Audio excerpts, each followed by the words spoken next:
way with conviction and passion for what you know to be right and lawful and just. No, courage, which is a virtue, is not the opposite of fear, which is an emotion, and indeed a necessary and adaptive emotion.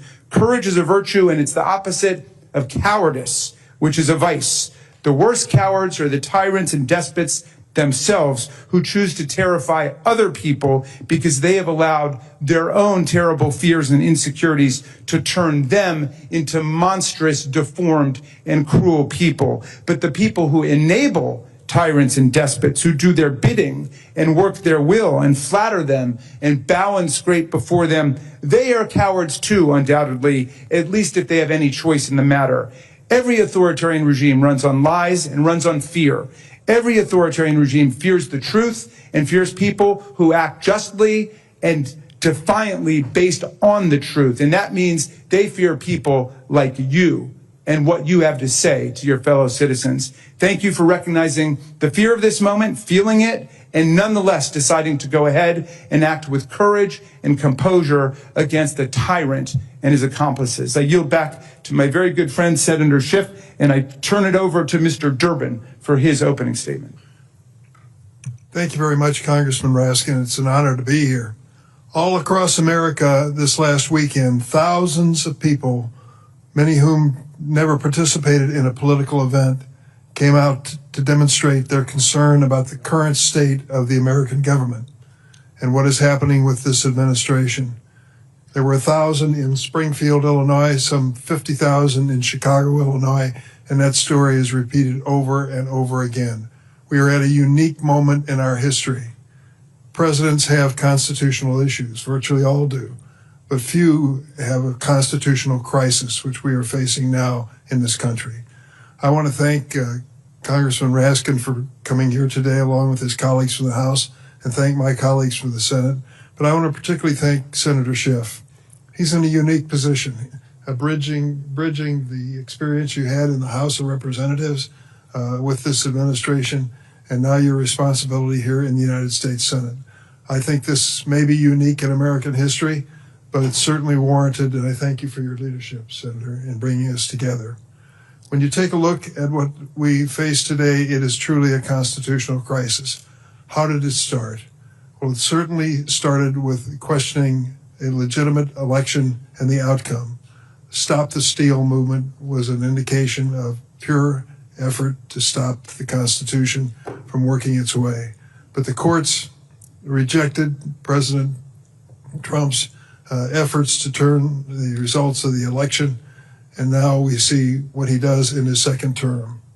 First, President Trump has gutted and weaponized the Department of Justice and our federal law enforcement agencies.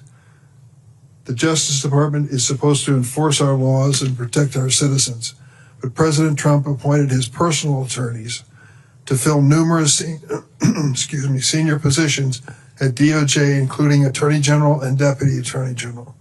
As many of us predicted, the new DOJ leadership has treated the Justice Department like the president's personal law firm.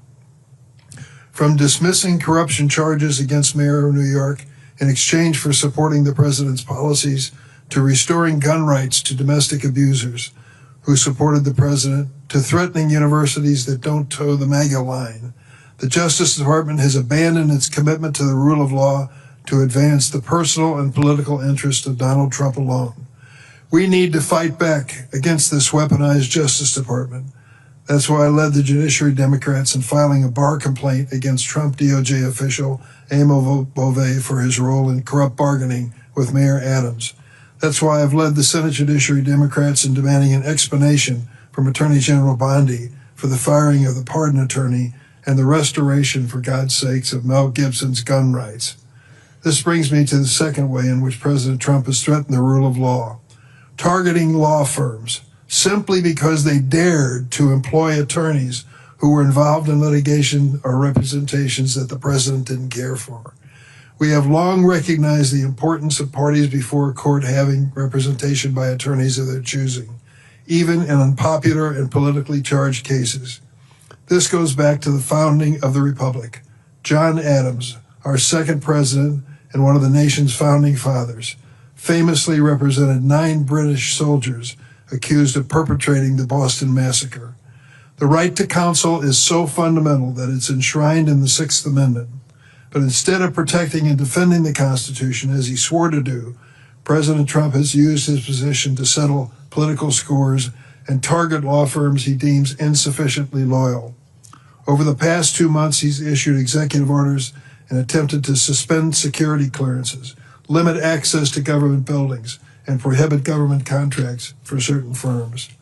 If those orders sound lawless, it's because they are. And multiple federal courts have appropriately blocked large portions of those executive orders. The Republicans on the floor and in the committee complain and moan and groan about all of the judicial cases that have been ruling against them, and many have. The fact of the matter is that this president has issued over 100 executive orders, many of which fly directly in the face of clear constitutional law. The president's actions pose an existential threat to the targeted law firms. Some have capitulated. For other firms, even the threat of future executive orders was enough to lead them to preemptively cut deals with the Trump administration. That, of course, is the point. The president wants to intimidate law firms so they'll think twice before taking on a client whose rights have been violated by the administration. That should alarm everyone.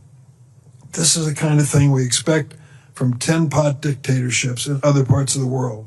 But these kinds of attacks on lawyers and the rule of law are unprecedented in the United States of America. They are not normal, and we cannot allow them to continue.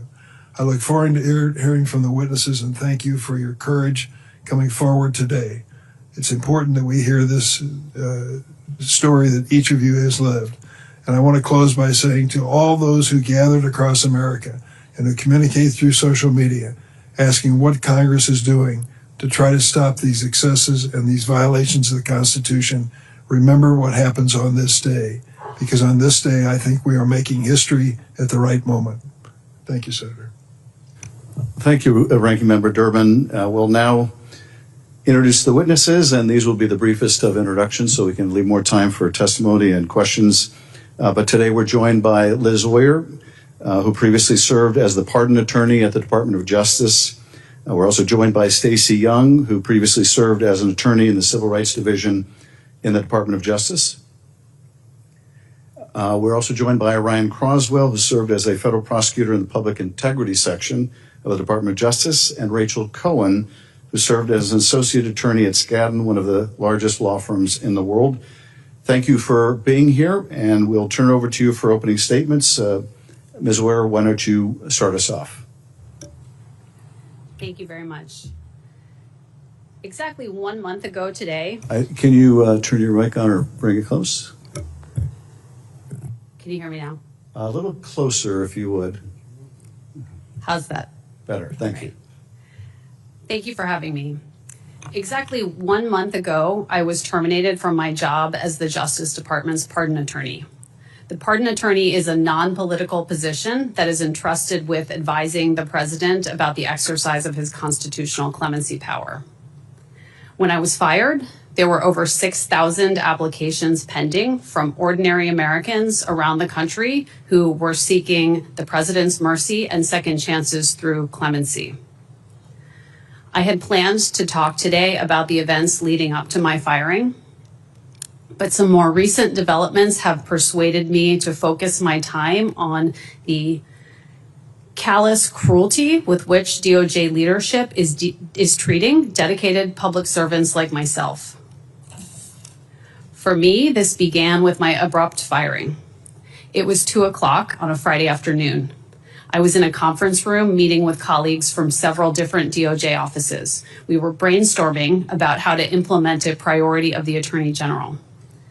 Halfway through the meeting, I was frantically pulled out by my deputy.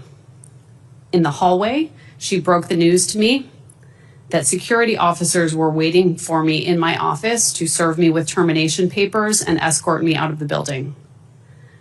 I rushed back to my office.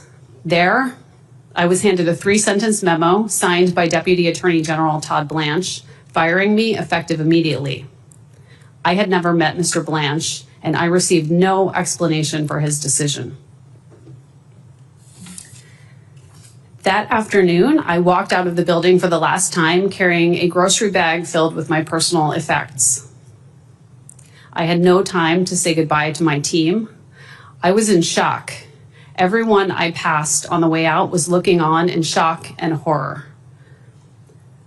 I want Deputy Attorney General Blanche and Attorney General Bondi to know it is traumatic for everyone in an entire organization to see a beloved colleague and leader treated that way. My heart aches for my colleagues who had to go back into that office on Monday with no explanation from DOJ leadership and no assurances about what the future holds for them. They are good, dedicated people, and they deserve better. After I was fired, I chose to speak publicly about the events leading up to my termination. I felt that it was my obligation to share my concerns about the reckless and unethical use of department resources to accomplish political objectives, including favors for loyalists and friends. Shortly after I did so, Mr. Blanche contacted the media to accuse me of lying. This still puzzles me because his staff has all of the memos and emails that substantiate everything I have ever said. I requested those documents through FOIA, but Mr. Blanche's staff still has not produced them. I have made some other simple requests of the department since my firing. One was for my annual performance evaluations, which show that I received outstanding ratings every year. One was for personnel documents that I would need to file for unemployment.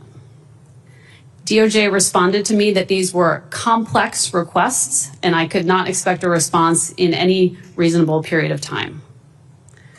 For weeks after my firing, DOJ also refused to provide me with documents about my benefits, including my health insurance and including my retirement plan. Finally, on April 2nd, after my requests got some media attention, I got an email advising me that my health insurance would expire in 5 days. I learned that to extend my coverage, the cost to me and my family would more than quadruple. I was told that to keep my family members covered, I would have to prove my familial relationships with them. I was told that I would need to provide my marriage certificate, the birth certificate of my child, and proof of a common residence or joint tax filings with my spouse. Perhaps the most personally upsetting part of the story is the lengths to which the leadership of the department has gone to prevent me from testifying here today. On Friday night, around 9:15, I learned that the Deputy Attorney General's office had directed the Department's Security and Emergency Planning Service to send 2 armed Special Deputy U.S. Marshals to my home to serve me with a letter. The letter was to be served at my home between 9 o'clock and 10 o'clock on Friday night.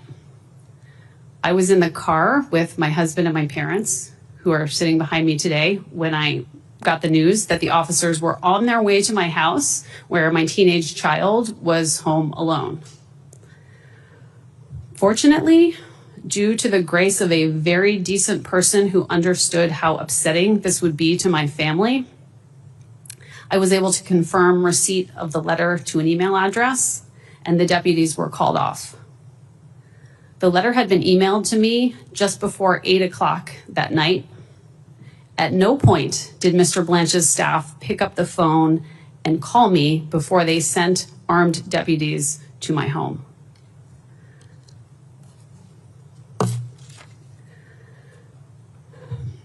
The letter was a warning to me about the risks of testifying here today. But I am here because I will not be bullied into concealing the ongoing corruption and abuse of power at the Department of Justice. DOJ is entrusted with keeping us safe, upholding the rule of law, and protecting our civil rights. It is not a personal favor bank for the president. Its career employees are not the president's personal debt collectors. I see only Democratic members here today, but this is not a partisan issue. It should alarm all Americans that the leadership of the Department of Justice appears to value political loyalty above the fair and responsible administration of justice. It should offend all Americans that our leaders are treating public servants with a lack of basic decency and humanity. Thank you. Thank you for your testimony and for the courage you're demonstrating by being here. Jamie, did you want to introduce Mr. Croswell?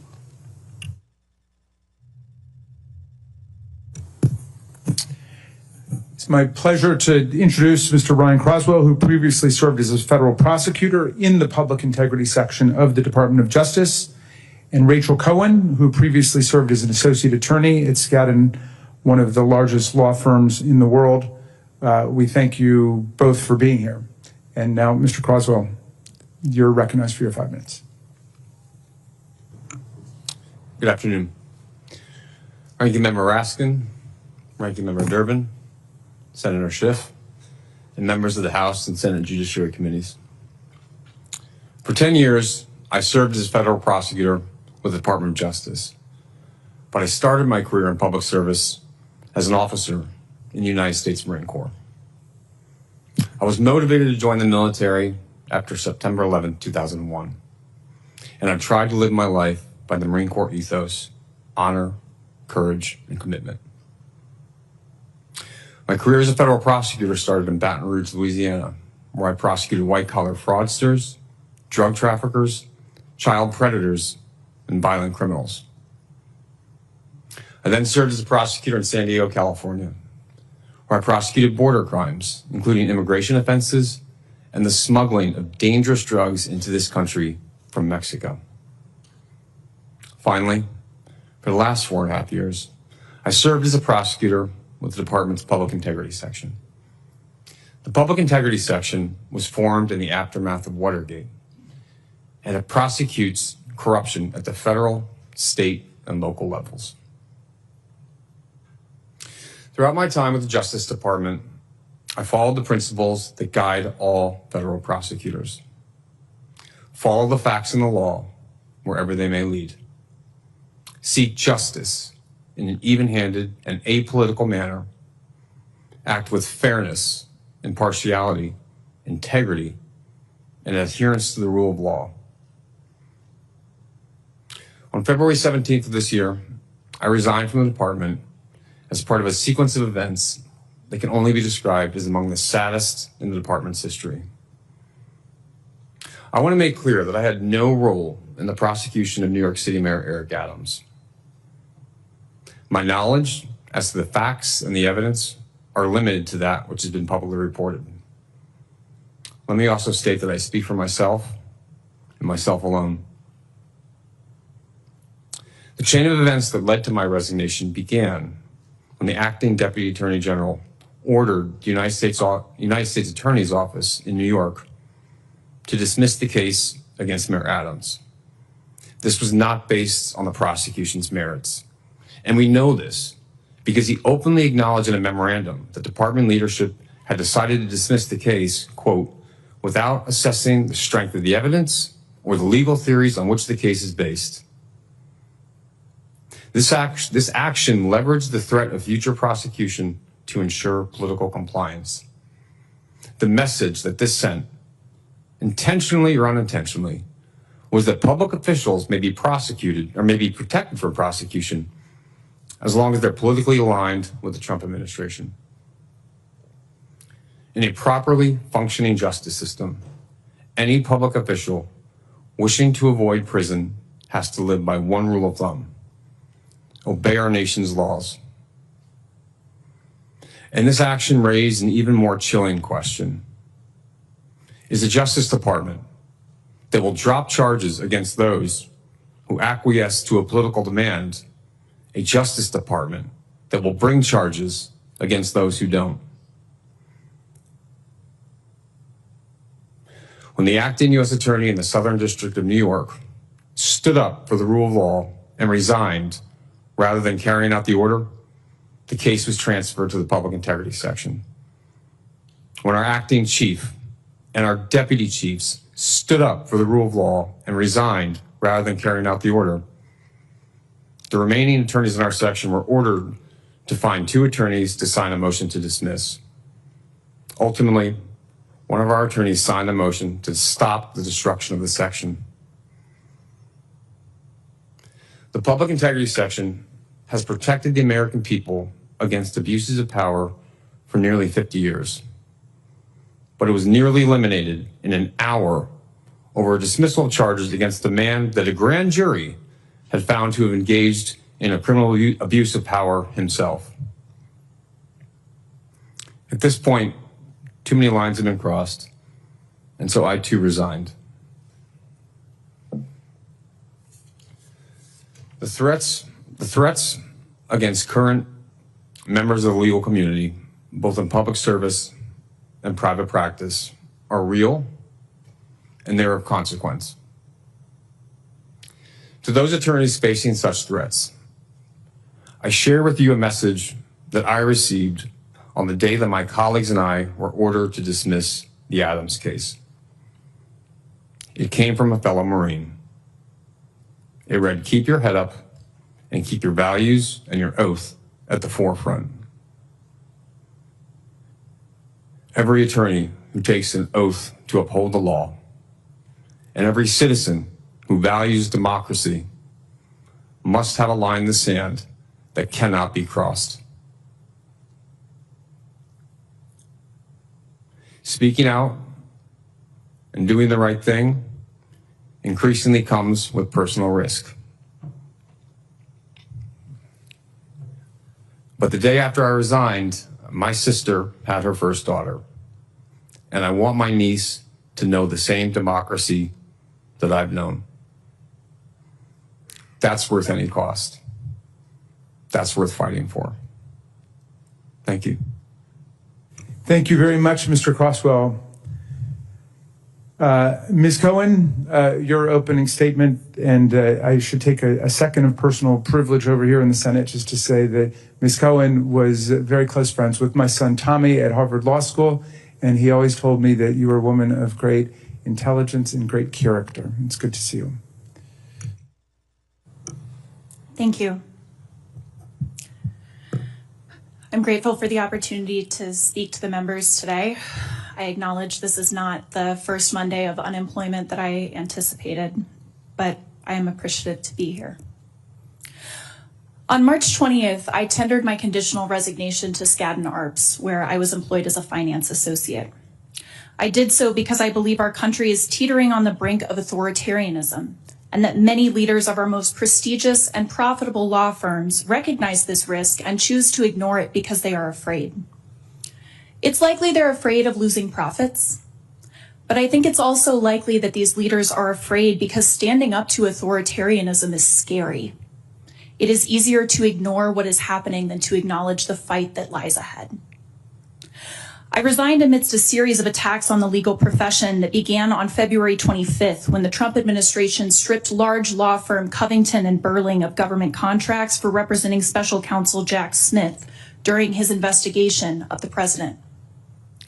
Then, the president entered an executive order against law firm Perkins Coie, not only stripping Perkins of government contracts, but also targeting third-party contractors that retain Perkins as counsel. Again, the administration named Perkins as past representation of clients and causes the president dislikes as the cause. Perkins chose to fight back.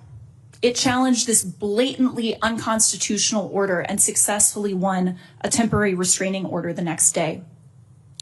In a normal presidency, this sends a message to the administration: press pause while the Perkins executive order is litigated. But the president continued to enter executive orders targeting firms based on past representation. Enter Paul Weiss, the next target of an executive order. Instead of fighting back, Paul Weiss offered the Trump administration $40 million in pro bono legal services for pet projects and promised to evaluate hiring and retention practices in partnership with the president. He withdrew the order. Paul Weiss's decision was a stunning betrayal of the firm's associates and the legal system that made its partnership very, very rich. Like calling this hearing, resignation was not my first choice.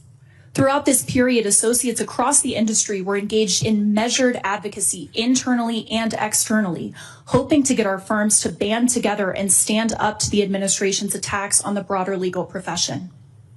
Paul Weiss's capitulation made me realize firm leadership was not motivated to act collectively. I became certain my employer was not going to be brave, and so I resigned. I was heartbroken to be proven right 8 days later on March 28th, when Skadden promised the Trump administration $100 million in pro bono legal services despite no executive order being entered against them. Other associates resigned in protest, 2 of them publicly. They're sitting behind me, and I am so unbelievably grateful. We did so because our adversarial legal system only functions when parties have representation. Everyone deserves an advocate. That principle is invoked by law firm partners to justify high profit but distasteful representations. Everyone deserves an advocate. American justice is not sua sponte. Without skilled lawyers, meritorious lawsuits may never be brought in the first place. Public interest attorneys, themselves separately targeted by the administration, are now also scrambling to replace resources and attention these firms historically provide as they challenge unconstitutional actions and provide direct representation to clients in need. This is intentional. Courts are perhaps our last line of defense against authoritarianism. I was raised to advocate and to be aware of the racial, financial, and other privileges I hold that make it more likely that my voice will be heard in halls of power. I am the daughter of 2 government attorneys who both served their country in the United States Air Force. While in high school in Ohio, my best friend was one of the only Latina students in our graduating class and faced overt racism. And I remember following a particularly egregious incident when we went to the principal together, how my outrage was heard as much or more than hers. After studying political science at The Ohio State University, I spent 4 years teaching in Providence Public Schools, and my students, some of whom I know are watching right now, are brave and smart and bold. But there were many times where, despite the self-evidence of my students' brilliance, people did not believe it existed until a white native English speaker pointed it out. Acceptance to Harvard Law School and employment at Skadden made my already powerful voice even louder. The cowardice or apathy in some of these spaces at times caused disillusionment, but those dear to me, including your son, Congressman Raskin, made sure I remembered that just because such cowardice is common doesn't make it acceptable. And as you said, courage is a choice. I was asked here because my voice is loud, but I came here for the same reason I resigned. It is important for the very real people whose voices are not heard in the same way to have an advocate today and always. This advocacy cannot be defined by fear of future retribution. My students and non-white friends and colleagues deserve brave advocates. Mahmoud Khalil, Rumaiza Ozturk, Kilmar Armando Abrego Garcia, and Andre Jose Hernandez Romero deserve brave advocates. People seeking abortion care or birth control or gender-affirming care deserve brave advocates. And to be clear, everyone else, the law firm partners enabling this slide into autocracy, the voters who put Trump into office and are waiting and will wait forever for him to care about the difficulties that they face. Those of us in this room today, we all deserve brave advocates. The administration cannot pick and choose who gets representation. It cannot use executive power to scare lawyers out of advocacy. If we allow any president to dictate who deserves a lawyer, our legal system fails. Like firm leaders, I am afraid of where this intimidation campaign leads. But unlike most of them, I will not allow my fear to manifest as silence. I choose courage. Thank you. Thank you for your testimony, and I hope your courage and that of your 2 colleagues seated behind you will be contagious among the bar. Ms. Young, thank you for your service in the Civil Rights Division, and you're recognized for your testimony. Thank you.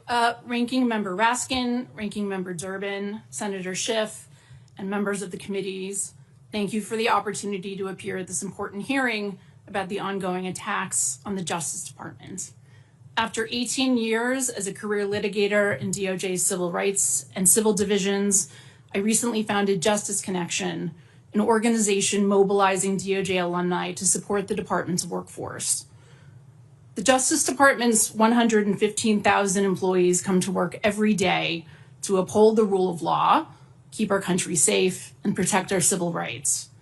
All but a few hundred of these employees are career civil servants.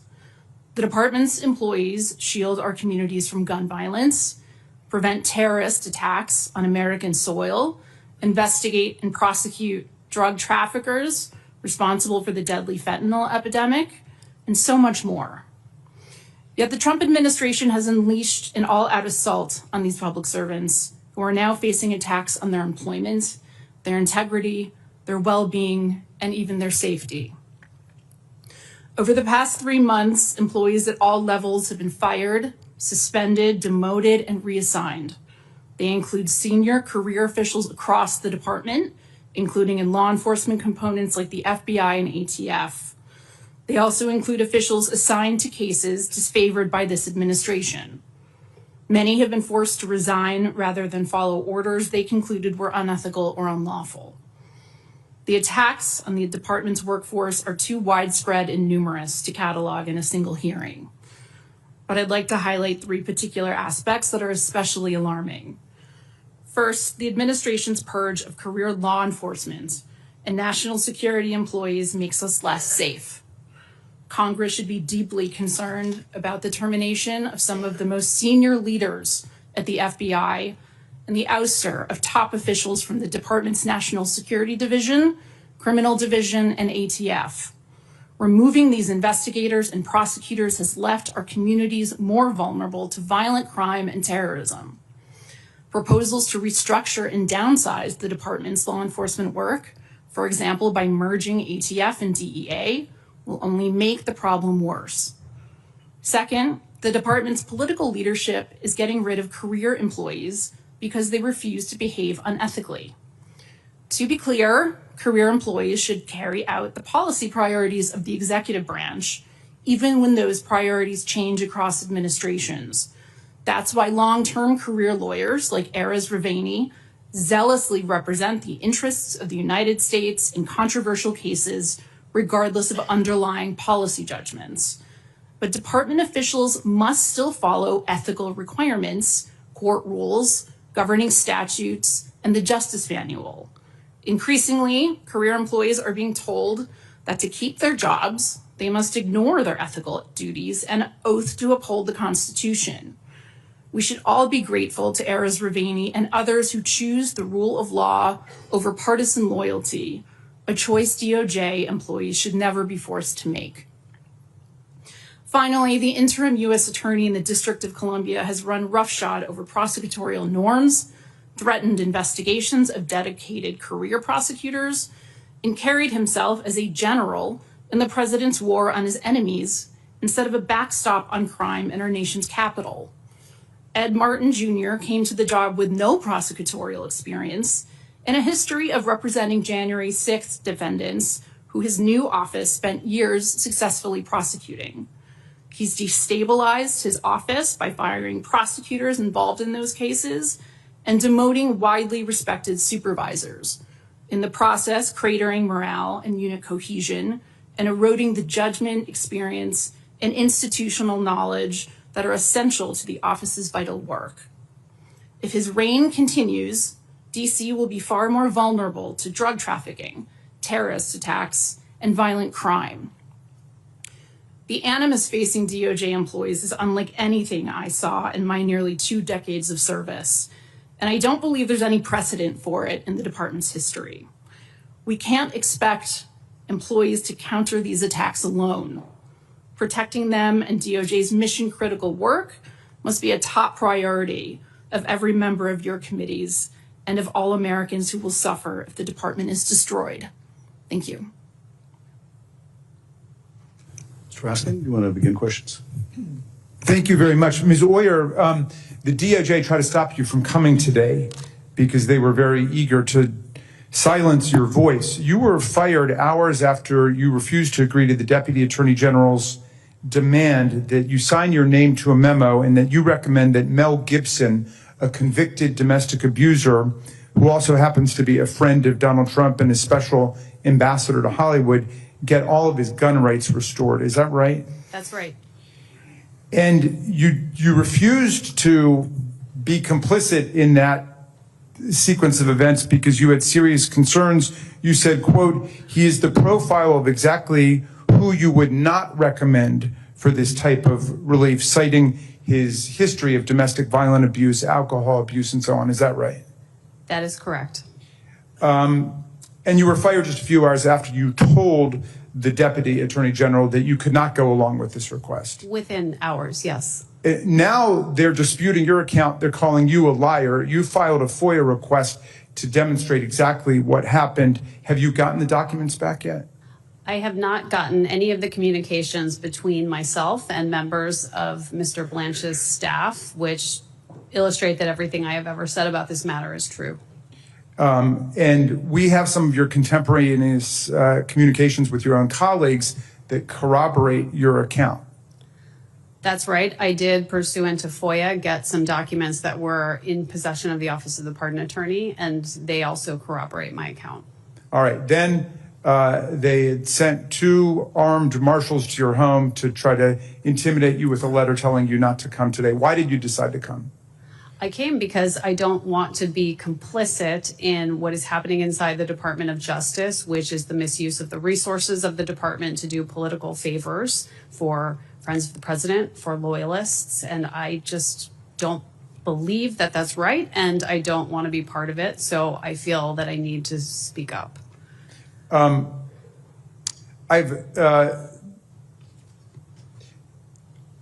Your courage is heroic to us, and I want to say to you and your family, thank you, and we are with you, and we're going to stand by you.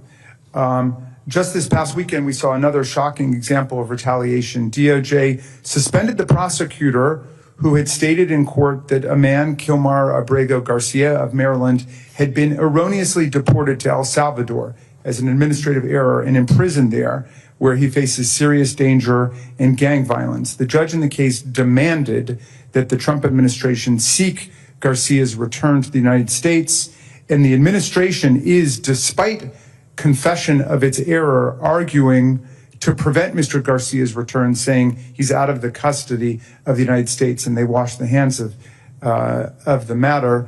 Ms. Young, is there any doubt in your mind that this prosecutor's suspension was retaliation simply for speaking the truth in court, as this prosecutor was sworn to do? That's what the facts seem to suggest. Well, I think that all of these events should stir the conscience of America, and we thank you all for stepping forward now to sound a cry about what's taking place. I yield back to you, Mr. Chairman. Thank you, Mr. Raskin. I just want to put a fine point, Ms. Oyer, on your testimony. You applied the same standard, did you not, with reference to Mel Gibson, you would apply to anyone. That is, you looked at the facts to determine whether you should recommend restoration of gun rights. You didn't consider friendship with the president or any other impermissible consideration. You just looked at the facts. Is that right? Well, Mr. Schiff, let me say that this is a project that was not within the normal purview of the Office of the Pardon Attorney. There was no real interest from this administration in considering the work that this office normally does, which is provide advice that is non-political in nature to the president about how to use his constitutional clemency power. So this whole project was something that was very different. It was not the normal work of the Office of the Pardon Attorney, but we jumped in and tried to do our best to support it because we understood that it was a priority of the leadership of the department. And in doing so, a primary concern was considerations of public safety. Would we be able to recommend that someone could safely receive their firearm rights back? And that was my concern in the case that you have discussed, that I did not have enough evidence in front of me to make the recommendation that that could be done safely. So based on the evidence in front of you, you didn't believe it could be, the restoration of gun rights to Mel Gibson could be done safely? I did not have enough information to convince me that I could recommend that it could be done safely. And, you know, your description of the Office of the Pardon Attorney raises another question, which is, was your office consulted on the, 1,550 pardons of the January 6th insurrectionists that were granted by the president? I learned about those pardons on the news just like every other American. And were you the head of that office? I was. I remember Pam Bondi testifying, I think in this very room, that she was going to go through those cases one by one. Normally, a pardon request for any of those individuals would have gone to your office for review and examination to determine if there was a grounds or there was acceptance of responsibility or service of time or whatnot. Would that have been the process?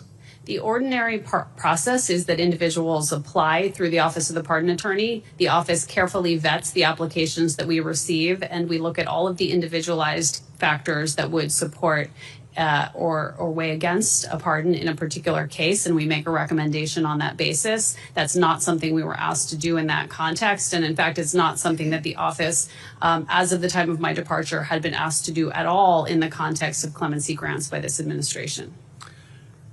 So in the case of Mel Gibson, there was one standard for a friend of the president for a Hollywood celebrity with respect to gun right restoration, regardless of the public safety issue. In the case you testified about, Mr. Croswell, you resigned after your office, attorneys in your office, were asked to dismiss a case against the mayor of New York, which a grand jury found probable cause to believe he had engaged in corrupt acts. Your attorneys were asked, your colleagues were asked to dismiss that case, not because of any flaw in the evidence, not because of any insufficiency in the evidence, but because of some kind of a bargain between the Department of Justice and the mayor regarding an unrelated policy matter, that is immigration. Is that your understanding from the public record? Senator, the memo that the acting Deputy Attorney General sent to the U.S. Attorney's Office in New York explicitly stated that it wasn't based on the facts or the legal theories on which the case was based. So that was very explicit. And I was an assistant U.S. attorney for almost 6 years in California, and I just want to underscore how truly extraordinary that is, what you just testified, that a meritorious case is dismissed against a politician, not because of a flaw in the evidence, not because of any prosecutorial misconduct, but because of an interest in having that politician carry the president's water over unrelated policy matters. I never saw anything like that in my almost 6 years in the department. Have you ever seen anything like that in your experience? Senator, and really from when you start as a federal prosecutor, you're trained that everything is based on the facts and the law. We prosecute based on the facts and the law, and that ensures that we're holding the bad guys accountable, and innocent Americans remain free. As long as it's based on the facts and law, that's the best way for us to be doing our job effectively to keep the American people safe. And I just want to underscore before I turn to Ranking Member Durbin, something you said in your testimony too, which is if the Justice Department believes that it can intervene in the case of friends of the president like Mel Gibson to give him special treatment, or in the case of the mayor of New York to give him special treatment because of unrelated policy help to the president, they can also weaponize that same Justice Department against the president's perceived enemies. And Senator Whitehouse has well demonstrated how that principle has applied in going after funds made available for renewable energy projects under the Inflation Reduction Act. Thank you for your testimony, and I now yield to Senator Durbin, Ranking Member Durbin, for his questions. Thank you, Senator Schiff. And let me say to all of the witnesses who are here today, this remarkable hearing should help to restore the nation's faith in the democracy and the courage of the witnesses who have come here today to testify, and the courage of their family who stand behind them. Ms. Hoyer, it's my understanding that there are guidelines to be considered with pardon petitions. And among those guidelines, there's a requirement that they be granted in part based on, quote, the petitioner's demonstrated good conduct for a substantial period of time after conviction and service of sentence, and that, quote, a petitioner should be genuinely desirous of forgiveness rather than vindication. One of the first acts of office, obviously, of President Trump was the full unconditional pardon of 1,600, the number I'm not sure of, but I think it's in that range, of those who participated in the insurrectionist riot here in the Capitol. Most of us at this table were witnesses to those crimes and certainly understood what happened to the men and women in law enforcement who still protect us to this day and risk their lives for us on January 6th. I've taken a look at some of those who were given these pardons and gone through what they have done even since, in the few weeks since that happened. It is outrageous, some of the conduct that has been well documented. My question to you as a pardon attorney at the time, were you consulted on the pardons of the January 6th rioters? I was not consulted. No member of my office was consulted about those pardons. What would have happened to the pardon request for January 6 offenders had the normal DOJ pardon process been followed? Had any of those individuals applied for a pardon, they would have been in due course fully vetted on an individualized basis, and the office would have formed a recommendation about the individual applicants, which would have been provided to the president. The whole role of the office is to ensure that some uniform and consistent standards are provided, and more importantly, the role is to ensure that people who are waiting their turn, who have meritorious cases, that those cases can make their way to the president's desk. Those folks who have access to the White House through the front door, they don't need the help of the Office of the Pardon Attorney to elevate their cause. And there are thousands of ordinary Americans who are seeking the mercy of the president through the clemency process, who are not being considered right now because the office is not being consulted. There are individuals who are serving incredibly lengthy sentences under outdated mandatory minimum sentencing laws who are seeking reductions of their sentence, people who have demonstrated rehabilitation over the course of decades in prison. There are people whose family members are writing in pleading for their return home. There are individuals who are in the community doing incredibly well, who have demonstrated rehabilitation and given back over the course of years, who are asking for pardons. And all of those people are on hold because no interaction was happening as of the time of my departure between the Office of the Pardon Attorney and the White House about clemency. The only people being considered for clemency were people who had some sort of inside access, inside track to the White House and could get their cases in front of the president without going through the ordinary process. And that is very concerning, and it causes real reason to lose confidence in the clemency process and real damage to our system of justice. Have you followed what has happened to those who were given pardons by President Trump who were engaged in assaulting law enforcement here on Capitol Hill? Have you followed any of their cases, what has happened to them since? I have, sir. And what have you seen? Well, there seems to be chaos in litigation that's happening around the country about determining what the intended scope of the pardons was. That's one thing I've observed, and that's one way that you can tell that my office was not involved. Had we been involved, we would have written the paperwork in an intelligible, clear way, so there was no ambiguity about what it meant. But instead, there is litigation happening around the country in which the department is taking inconsistent positions and reversing itself about what those pardons mean. They have created a lot of chaos in a lot of different ways, and that is not the way the process is intended to work. At least one of these people has been shot dead assaulting a police officer. Are you aware of that?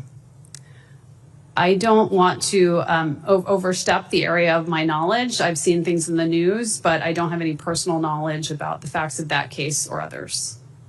Mr. Chairman, let me conclude by saying that last week our New Jersey colleague showed strength and resolve and courage to stand for more than 25 hours to speak for fairness and justice. He made history. This hearing continues in that spirit. Thank you all for your courage in attending. I'd like to recognize Mr. Nadler from New York for his questioning. Thank you, Mr. Chairman, and thank you for holding this important hearing, shining a light on the most lawless administration in history. Donald Trump may pride himself on mastering the art of the deal. What he has really perfected is the art of the shakedown. Look no further than the corrupt quid pro quo with the mayor of my own city of New York, Eric Adams. After cozying up to Donald Trump, the charges against him were dismissed without prejudice. Was it because the prosecutors determined there wasn't sufficient evidence to bring him to trial? No, it was because Donald Trump wanted something from him. He wanted the mayor to help carry out his extreme immigration agenda against the wishes and the well-being of millions of New Yorkers. So he and his administration orchestrated a corrupt bargain to drop the charges in exchange for the mayor doing his dirty work. And by dismissing the charges without prejudice, meaning they could be reinstated at any time, effectively kept the mayor on the hook to assure he did whatever Trump wanted.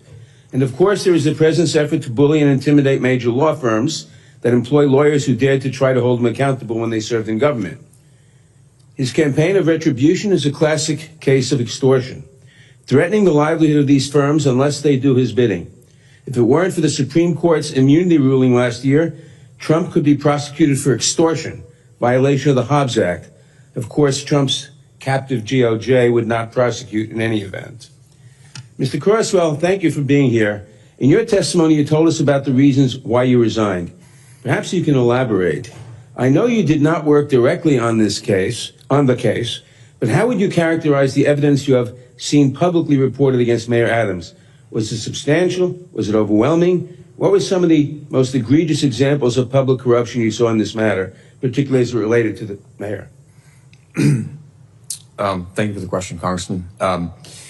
You know, the case had not been dismissed with prejudice by Judge Ho last week. Mayor Adams would have had his trial, and like any other citizen, he'd be presumed innocent until proven guilty. That said, it was obviously deeply concerning that this was being dismissed for reasons that had nothing to do with the evidence. And so in terms of my own resignation, that was concerning. I probably would still be a public integrity had it not been for the fact that then five of my colleagues, incredibly talented, dedicated, and friends of mine with deep integrity then also had to resign because they wouldn't sign the order. And that really kind of goes back to my experience as a Marine officer.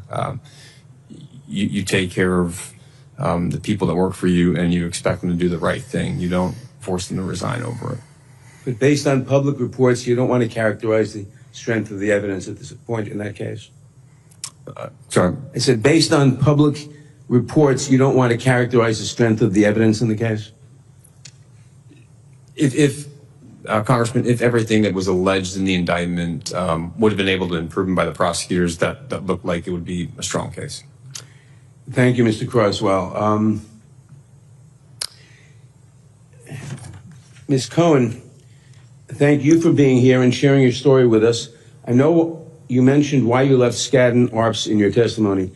Can you tell us more about why you think the law firm gave in to the president's demands, how intense the pressure is coming from the administration, and how dangerous that type of pressure is to the rule of law in this country? Absolutely, thank you. I think that the strength of the pressure is exponentially higher because law firms are not standing together and are instead treating the president's attacks as if they are normal course and not something that would easily be challenged in a court. And so I think that the pressure here comes from presuming that standing up to the president means you fall out of his favor. I think that ultimately, because these executive orders have pointed to past representation, particularly challenging the government, it's massively dissuading large corporate law firms from taking cases that might be viewed as problematic to the Trump administration. They were instrumental in 2016 in bringing challenges against unconstitutional action, but it's not limited to 2016. Large corporate law firms provide a significant amount of financial and staffing resources to public interest organizations that are challenging unconstitutional actions under both Democratic and Republican presidents. They also provide an immense amount of direct services work, like to migrants seeking asylum and to veterans seeking benefits, things that the president alleges may be frivolous or counter to his interests. Thank you. And if lawyers are too intimidated to take on the administration when it clearly violates the law, then what remedy do any of us have to enforce the law and protect our rights from a president with dictatorial demands? Given the nature of our adversarial system, we have almost no hope. That's why we have to act now. And do you think I think we've got to shift back to the Senate side now because we're impinging on their time. So, Thank you, Mr. Nadler, and I regret to announce that the Chief Justice, during the course of the hearing, Chief Justice Roberts, has indefinitely blocked the court order requiring the return of Kilmore Abrego Garcia. This ruling came out during the course of this hearing. So we now have the deportation of someone in violation of court order, and a further court ordering his return has now been countermanded by the Chief Justice of the Supreme Court. Senator Whitehouse, you are recognized. If you read the appellate court decision regarding the stay, one of the things I think you'll note is the power of the language that was used by those judges. So I'm disappointed, I guess, yet again in Chief Justice Roberts' decision. I think we often read decisions which say the decision was misguided, the decision was erroneous, the decision was clearly erroneous, the decision was wrong, the decision stood on inadequate facts. In this case, the appellate court said the decision was unconscionable. You don't see that very much. So my questions will be to you, Mr. Crosswell. I think you're the most experienced criminal prosecutor in the panel. And one of the things that we've seen has been the Trump MAGA crowd parroting the notion that there was weaponization of the Department of Justice against Mr. Trump, which is obviously a narrative that you would like to deploy if your leader is in fact a criminal, was convicted in certain places, was indicted in others, and had the prosecutive team say, hey, we had a good case here when it was closed down. So faced with all that evidence, obviously the thing you want to say is weaponization, fake news, all the usual denials. So I'm going to take a minute and compare what happened in a recent case, the one that was referred to about the unlawful effort to try to seize climate funds. And because the veto period had passed by about 2 years, to cook up analysis that would have allowed them to seize the funds had to cook up a crime that would give them the ability to say, well, you know, while we're investigating this crime, we need to seize the funds. So that's the backdrop. And in the course of that, the first thing that happened is that the political appointee was told by his career staff that there was no evidence of any crime and they couldn't proceed. Do you recall any time in any of the Trump federal cases where a political appointee was told by the career staff that they had no case? Senator, I've been doing the job for 10 years, and I can tell you that I have never, ever seen anyone, myself or anyone else, be directed to prosecute or drop a case based on politics. Yeah. It just does not. It does not. And in this case, the woman who was at the head of the office who told the political appointee that he had no case was forced to resign as her penalty for not going forward. Nothing like that ever happened in any of the Trump investigations that I can recall. Do you have any recollection of any career folks being fired for refusing to go forward with a case that had no merit? Senator, my supervisors have always expected me to do the right thing. I think something that people need to understand about prosecutors is we're unique in the sense that our job is not to win our case, it's to do justice. And so every supervisor I've ever had would demand nothing less than me to do the right thing for justice. And if that means dismissing a case, that's what you would do. Then let me just go forward a little bit more, because after that, what happened is that the political appointee went forward with a pleading that no career attorney would sign. The only signature on it was the political appointee. Did you recall that ever happening in any of the Trump cases?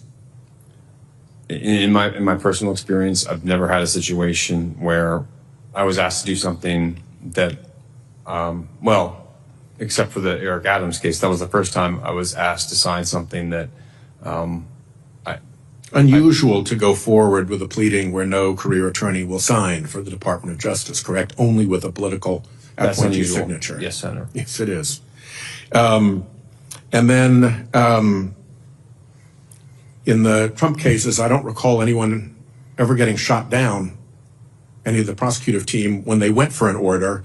And in this case, when the political appointee went for the order and went to the magistrate judge, he got shut down. When I was a U.S. attorney, if we got shot down for an order by one of our district judges, that would have been like, stop, figure out what went wrong. This is a never event. Let's figure this out so it doesn't happen. Do you recall that any of the Trump orders were ever shot down by a judge, or every time that prosecution team went to a court for an order, they were successful? Senator, not sure about which order. I would say that it would be if I went to a court and was shot down for probable cause, that's happened, but you try to avoid that. Yeah, you try very hard to avoid it. And after that's happened, do you ever go to another district to try to shop the same case where the judge had found that there was no basis to proceed? It's never come up in my career, Senator. If I did, I would certainly tell the next judge that the last one found no probable cause, and that probably would not bode well. And then I don't believe in the Trump cases any prosecutor ever made public statements outside of the pleadings about the culpability or wrong of the subject of the investigation. And yet in this case, both the political appointee and the agency chief who was engaged made public derogatory comments, false allegations, it seems, of fraud, defamatory per se. What are the concerns of the Department of Justice when political appointees make statements about the potential guilt or culpability of an uncharged person? Senator, as you're aware, we conduct grand jury investigations in secret for a reason, because if we can't substantiate the case against someone, we close it without the public ever knowing, and that's to protect the American people. And in this matter, the last thing that happened was that the agency had been going forward with its own case under the president's executive order, shifted to the fraud argument to try to improve its argument before the federal judge, not a magistrate judge, the U.S. District Court judge. And the U.S. District Court judge said, guys, there's no evidence here. You've shown me no evidence to support this claim that there's fraud or misconduct here. And yet they continue.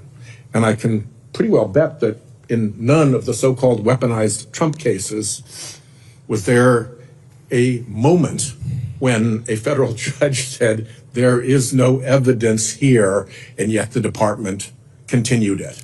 So I guess the conclusion I draw from this is that there is fake weaponization, which is what you say when you're following somebody who has serious criminal liability, has been indicted, has been convicted, and you want to make all that go away with a narrative about, oh, that's just weaponization. And then you put your people in power, and what happens? The actual weaponization begins. And this counts, by my count, 7 red flags, any one of it which would have called a check to a case in the normal Department of Justice. So thank you, Adam. Thank you, Jamie.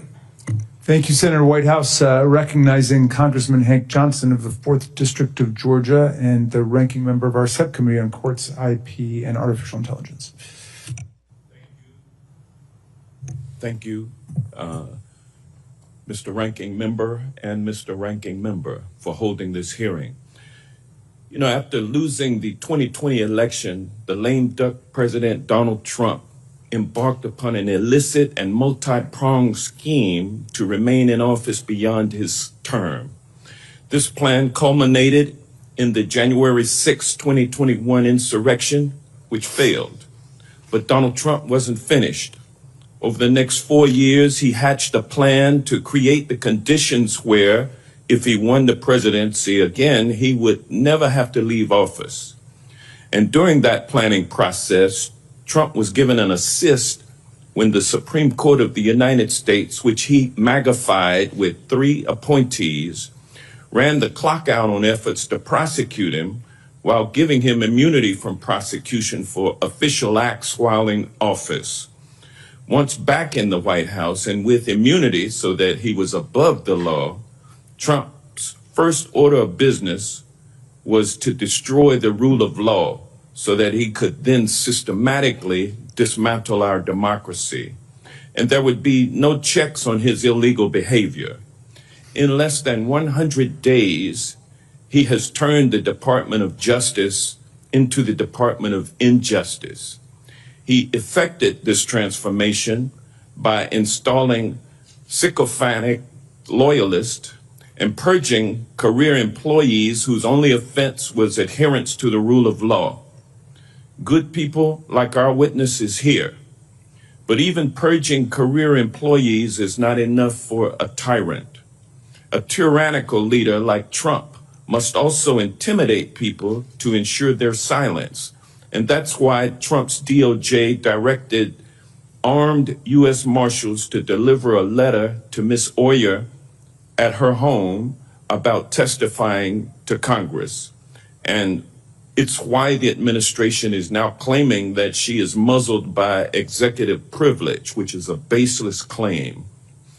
And going after government lawyers is not enough for this aspiring dictator. Trump is also attacking lawyers in the private sector in an attempt to decimate our system of adversarial justice, which is crucial to a functioning legal system. Any law firms that employed lawyers who previously investigated Trump, challenged his administration, or worked on causes he didn't like were slapped with executive orders. And these executive orders threatened to strip law firms of security clearances, terminate government contracts with the firm, or deprive them of business in any way that they can, even preventing their employees from entering government buildings.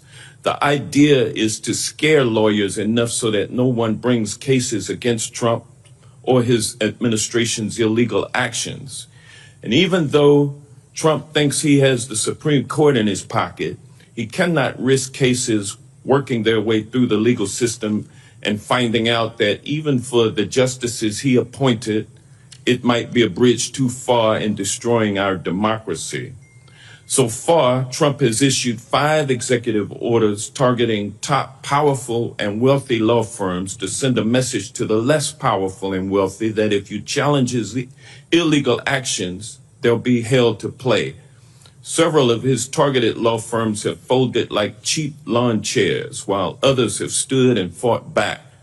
Trump wants to scare the legal profession into silence, and we're honored today to have these brave and patriotic lawyers with us who refuse to be silenced. Mr. Crosswell, you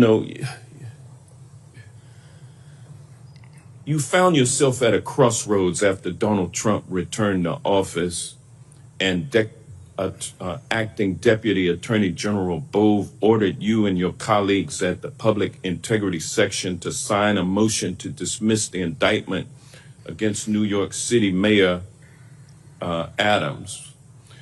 Is it true that Mr. Bove told you and your colleagues that whoever complied would be rewarded with a position of leadership within the department, and that whoever pushed back would face professional consequences? If I could interrupt for 1 second, the witness can answer the question. We're being reminded that we have just 5 minutes each. I think a lot of us on the House side were under the impression that people spoke for 15 minutes here, but it is a 5-minute rule. We're going to comply with it. Well, I've only gone for 5 minutes and 13 seconds. But if you would answer that question, I'll gladly yield back my time.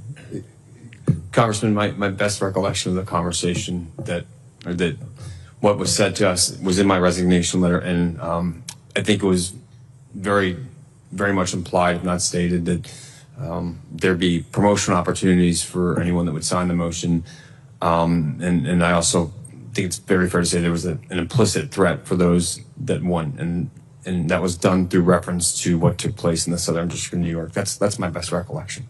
Thank you. Thank you.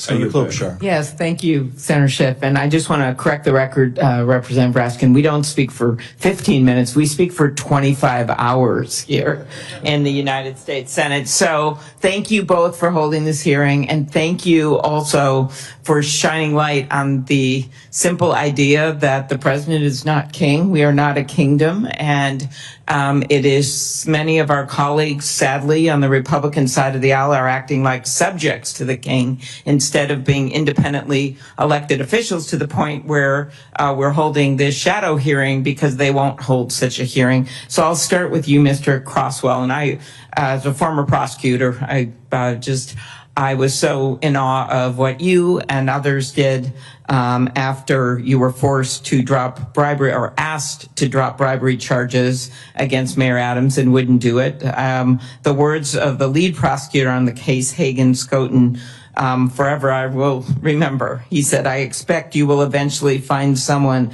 who is enough of a fool or enough of a coward to file your motion, but it was never going to be me." And I'm sure you felt the same way. Could you talk about why you made this decision? Thank you, Senator. Senator, as I think I mentioned earlier, I would probably still be at public integrity. As deeply concerning as what happened with Eric Adams was, for me, the straw that broke the camel's back was what happened to my colleagues. These were individuals I cared about, and they had to resign because they weren't going to sign a motion that should not have been signed. And for me, and I think also just the fact that then we were ordered to do the same thing, for me, it almost felt like an abuse of power against me, myself. And so I didn't have a job lined up or insurance lined up, but I'd rather be unemployed and not be insured than work for someone that would do something like that to my colleagues and to me. Okay, thank you. Ms. Young, coming off that, how does firing career prosecutors or trying to make them to do something that they consider illegal, how does that weaken public safety, send the wrong message to law enforcement in general? Of course, this includes people who just happened to work on the January 6th cases, who were just called in to play various roles in it. Might have been someone who'd been in the office for a year or someone who'd been there longer. Just talk generally about how it weakens the rule of law and law enforcement. Sure. Prosecutors at the Justice Department are some of the best lawyers in the country. So when you fire them, you necessarily make American communities more vulnerable. When you fire national security lawyers, you make our nation's security less tight. These terminations are due to career employees doing their jobs, accepting cases that they were assigned. Not prosecuting these cases would be insubordination. It's antithetical to the nature of career service, and people are resigning preemptively, and it's also going to prevent really great lawyers from wanting to go to the Justice Department. And lots of really great lawyers have always wanted to go to the Justice Department. So the more of these terminations we see, the more intimidation we see, the less safe we're going to be, and the less strong and seasoned and a DOJ will be. And without a strong, robust DOJ, the rule of law will suffer. Exactly. Quickly, Ms. Oyer, Justice Department's taken oath to the Constitution. Could you, in 30 seconds, the difference between representing the people of the U.S. and representing the president? As we know, the line has been completely crossed here, as you know from your own experience. It's very concerning that the department is currently being run by people, all of whom represented the president personally. There are certain decision-making authorities of the department that have been delegated to people who personally represent the president, including oversight of matters of ethics and professional responsibility. That's evidenced in the letter that was sent to me, which was sent to me by someone who was one of President Trump's personal defense attorneys. This is a way of stripping away any of the safeguards against the the tremendous powers of the Department of Justice.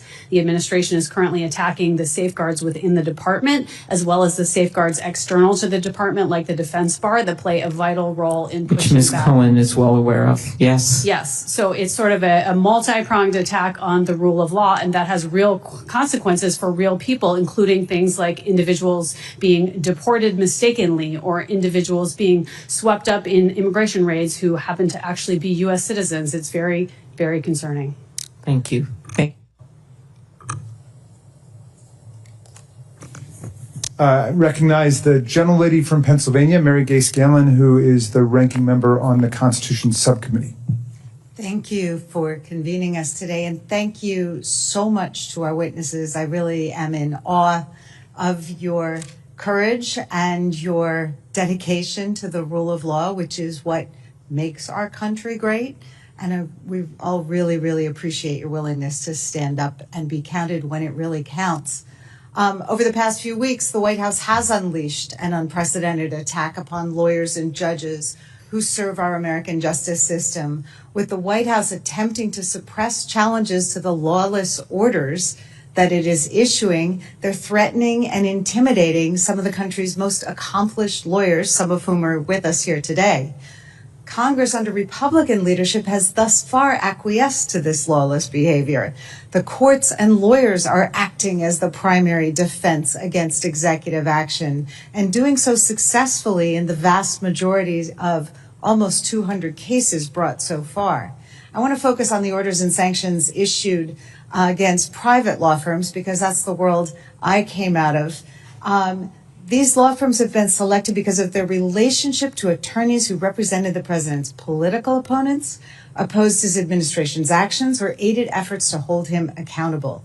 These firms and lawyers targeted by the administration have been the standard bearers for the highest ethical obligation of their profession to provide free legal services in the public interest, or pro bono publico.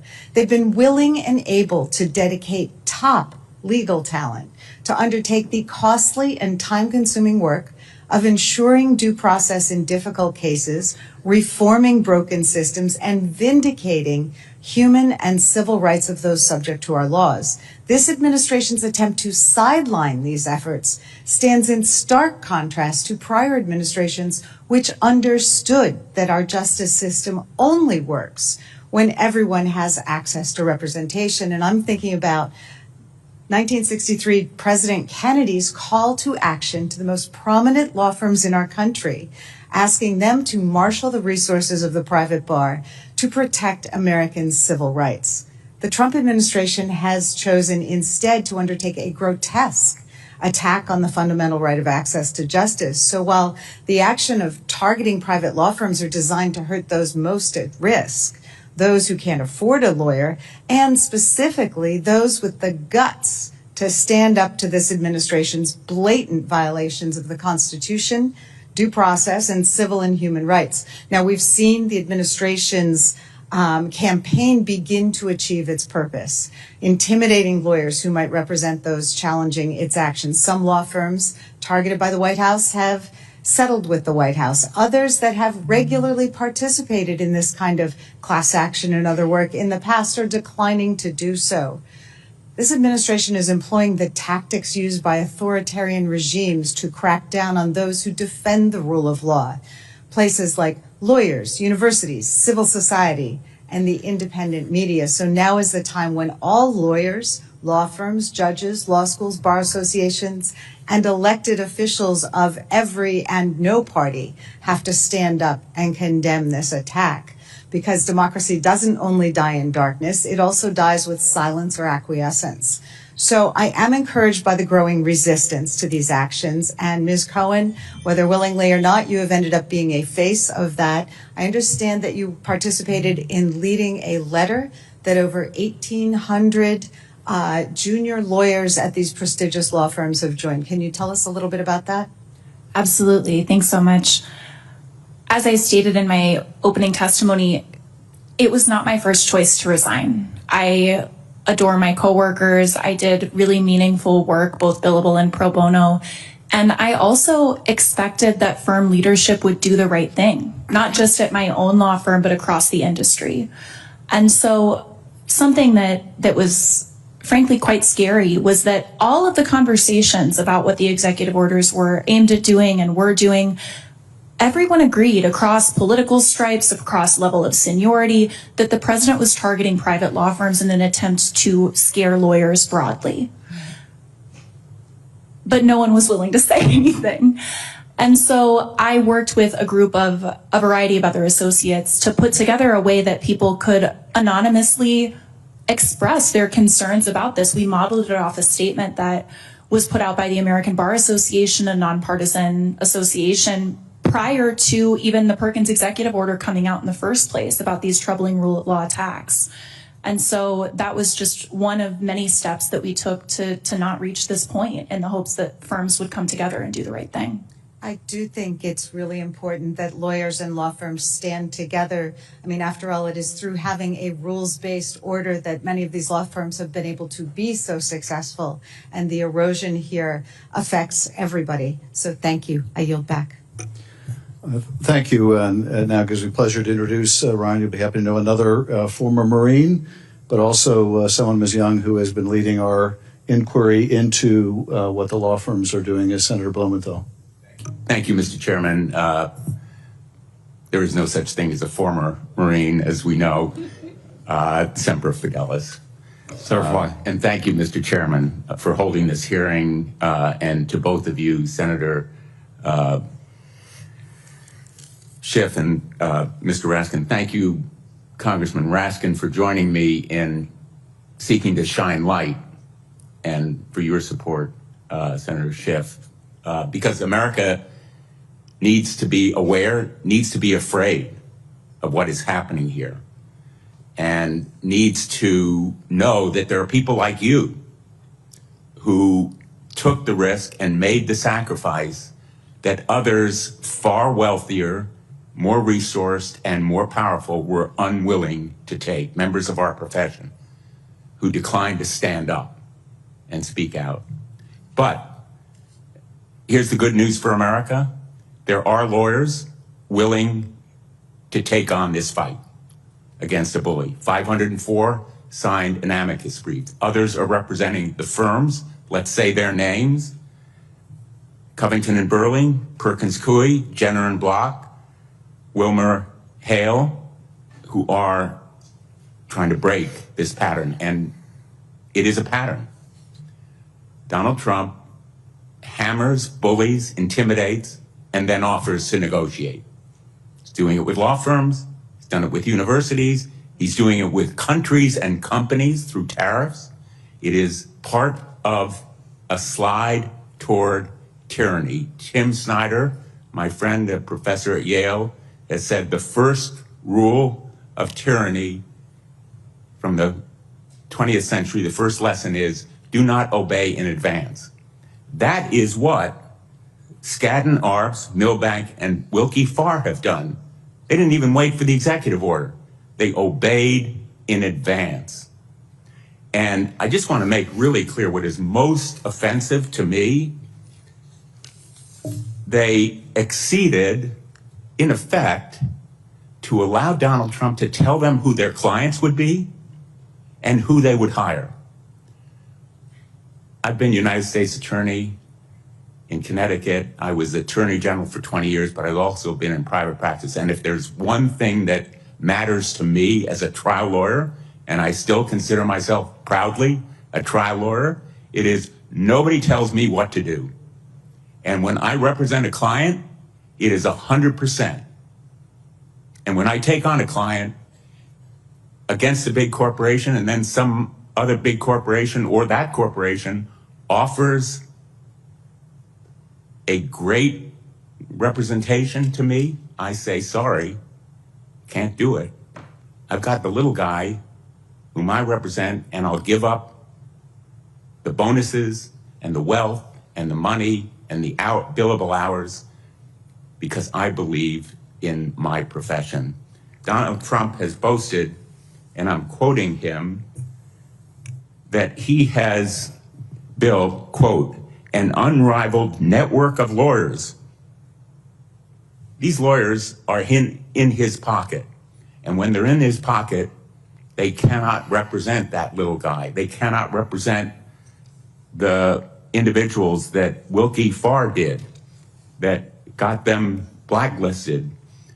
Ruby Freeman and Shay Moss, who volunteered as poll workers in Georgia in 2020 to help their fellow citizens vote in the midst of the global pandemic. He is depriving resources of people who really need that representation.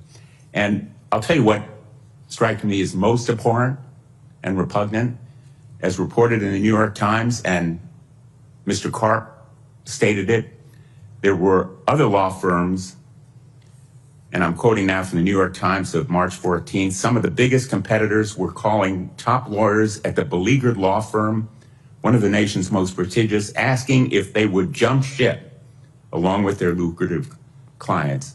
The firms are named Sullivan and Cromwell and Kirkland and Ellis.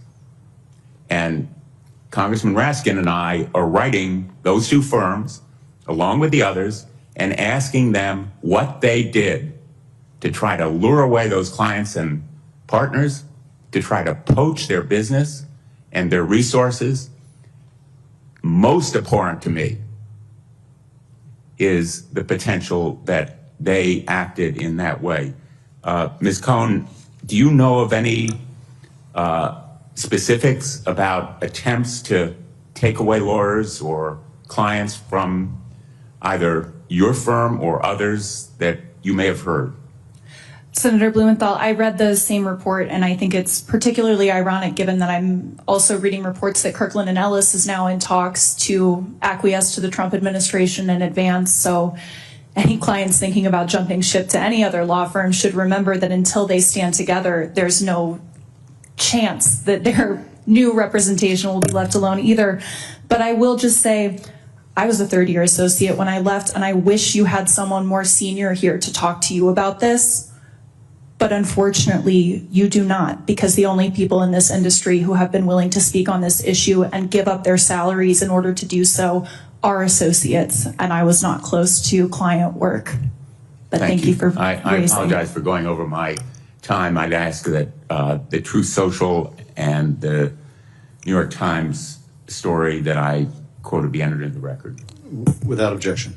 And the distinguished lady from Vermont, Ms. Ballant, is recognized for a questioning. Thank you to the chairs. First of all, I really want to acknowledge at the top the courage that it took for each of you to come here today. It shows an incredible amount of fortitude. These are incredibly scary times, and it's not easy to stand up and speak out against authoritarians. It's not easy to stand up and speak against the president. So all you have to do is look at our Republican colleagues, both in the House and the Senate, who are remaining silent. So the fact that you're willing to be here, to show your face, to speak up for what's right, it matters. And I have to tell you that this is a critical moment right now, and you are doing the right thing, even though it's frightening, because you're giving all of us just a little bit of hope in these incredibly dark times. Hope that we're going to be able to turn the tide on this. Hope that more people will see you and stand up to the corruption and the cronyism. And just a little bit of hope that we'll remember that who we are as a people, that we're beholden to the rule of law. And as my colleagues have said, that we are not beholden to a king or a dictator. So know that you are doing the right thing, even though it feels terrifying. Authoritarians like Trump have nothing but contempt for the democratic process and for due process. They mock the principle of accountability because they have none. They portray themselves as victims of so-called lawfare so they can discredit an entire system. That's what this is about. This is about discrediting the system. So we can't believe in lawyers. We can't believe in institutions.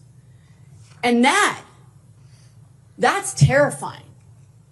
That is convincing all of us that the rot goes so deeply that the foundation of our very democracy can't be trusted.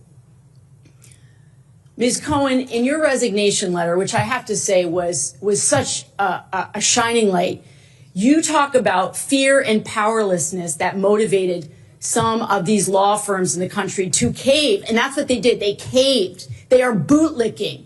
They are bending a knee. Make no mistake, that's what's going on here. How is it that some of the most prestigious and powerful law firms in this country feel that they have to act in this way? I wish I had a good answer for you, but when I read things like Brad Karp saying that it was an existential crisis for a firm whose profit per equity partner was over $7 million last year, I don't know what to tell you. I apologize. That's right. That's exactly right. It's not an existential crisis where they're going to lose some money. We're talking about the rule of law. It's disgusting. And the courage that you have to be here when so many of your senior colleagues say nothing and grovel to a would-be king speaks volumes about your integrity. We're in strange times. There were protests across the nation. This weekend, the Chief Justice of the Vermont State Supreme Court, who, trust me, does not usually comment on political matters, he said, quote, "No prior administration has taken such concerted action against the bar. An effort to erode an institutional pillar designed to check abuse of power." When the Chief Justice is finding his voice and speaking publicly, you would think that some law firms could do the same when it's just about the almighty dollar. I want to conclude by saying Trump and all of his enablers, whether they're in Congress or whether they're at these law firms, seem to think that they can outrun this, that somehow we're going to ride this out. We're not going to ride this out. It's not going away.